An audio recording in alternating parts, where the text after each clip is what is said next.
Одоо би та нарт төрийн шагналд яруу найрагч Цэнгээгийн Тагтаа гэдэг шүлгийг унс сонирхуулъя.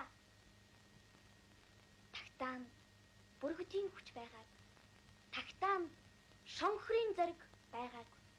Тагтаа алтан гургал дай шиг дуулаагүй. Тагтаа үнэн ба амьдралтай нийлээгүй. Хивч улай үсхийг хүсдэггүй. Гимгүй даруухан замтай эдэн. Гэр хүн хоёрт ойр байдагт нь гэрэлт цагаан тагтаа нь хүн дуртай. Тагтаа хөрх. Тагтаа номхон. Дандаа луулаа. Дандаа тайван.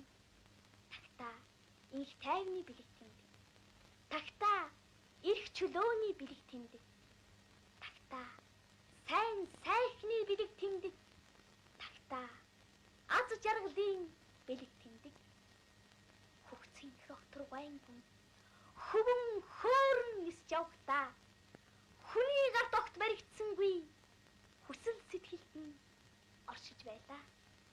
Тагтаа хөөрхөн. Тагтаа номхон. Дандаа луулаа. Дандаа тайван. Халдашгүй баригдашгүй сайхан тагтааг хамгийн түрүүнд хүний гарт хавтай жаргалтай зөвлөлтийн ус түмэн хайрт багш Ленин багш барьж өглөө. Хам бүргэдийн давчаар жигүүрхий.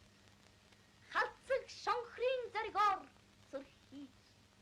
Алтан гургал дайн дуугаар хоолой хийж амьдрал үнэн хоёроор хүчээн сэллээ.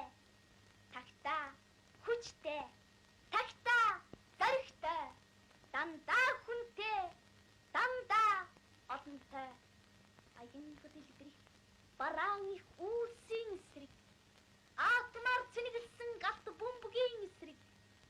Аюул нүмерсэн цуст дайны эсрэг. Ард түмний яа ушундам зусаа. Хүн цагаан тагтаа жигүү